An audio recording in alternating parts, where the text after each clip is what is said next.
Welcome to this video about the technology forecast tool and its explanation. If we place it in terms of content structure, this part goes along the Module 1 Scenario Disruption Part 1. This is the final video before the live session.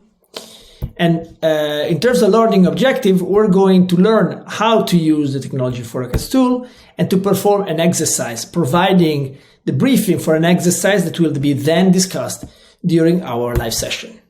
So the video is about this tool, which has the purpose to identify disruption signals. It is in fact very important when it comes to disruption times to identify signals that might lead to disruption. Being a very hyper-competitive and interdependent world, it is crucial activity for these organizations.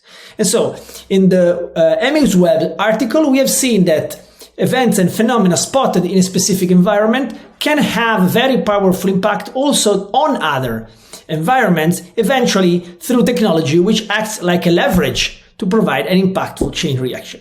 So it is important, very important for firms to dedicate time and resources to learn and identify these different sources of disruption. So the technology forecast tool is made of two different frameworks at the same time. The first is meant to identify which are the different sources of disruption in an industry, and the second is to identify the technologies associated with each source of disruption. We have seen that sources of disruption are in fact much broader than technology per se. Technology is oftentimes behind it, or at least it operates. There is one or even more technologies that could operate as a leverage for that. We're going to frame and assess all these technologies, and finally we're going to provide an hypothetical timing about when the technology will impact eventually the mass market and then the entire industry. So the purpose of this technology forecast tool is basically to try to allow managers to explore the different industry forces and then to imagine different scenarios for the future of the specific industry.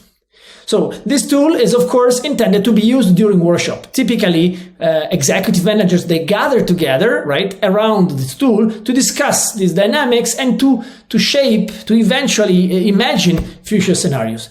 Accordingly, this allows the creation of a different sense of awareness about what is going to happen. The industry evolution pace, how fast the industry is evolving, being part of a vortex, and the state of the art and the possible inadequacies that the company has towards this evolution. And at the same time, of course, it's about imagining possible solutions which provides capabilities for the future. So the 11 sources of disruption have been already seen in extensive ways with Emmy's Web specific article.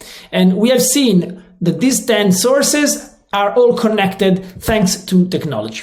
So now what do we see is that these forces can be mapped, tracked, and then discussed by defining the specific technology, one or more, which could be related to each of them. In fact, the second part of the activity when it comes to the tool, it's really to define, to describe very well, according to each technology, what are the opportunities that the technologies might provide, might generate, what are the threats that the technologies are bringing into the market, and eventually what is the time frame out of which the technologies might be hitting the market, creating the mass impact, disruptive impact that we assume.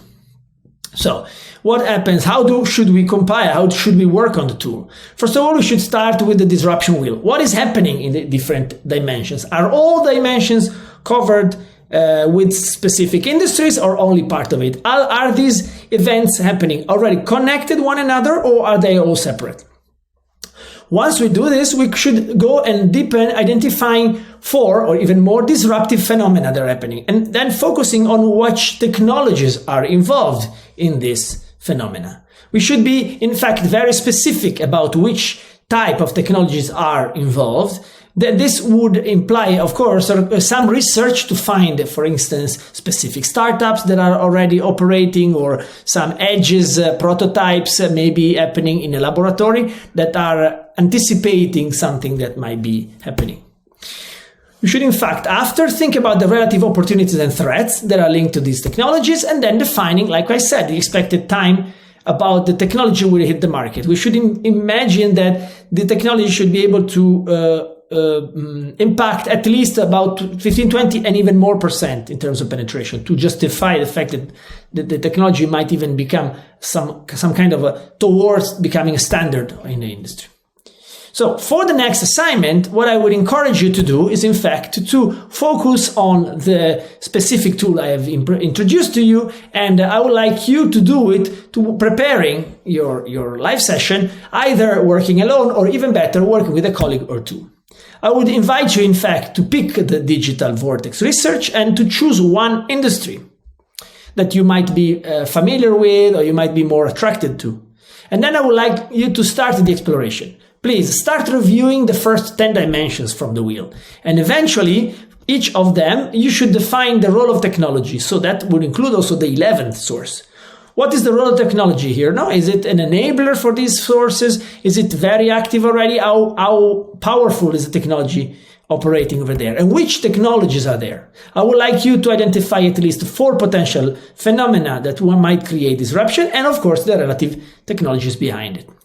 Finally, place all your data into the matrix and try to imagine opportunities, threats, and please get ready to discuss this in class. So come to class ready to share your results for the next live session. You can find some resources and reference in the articles from EmiWeb, and I look forward to see you in the next live session.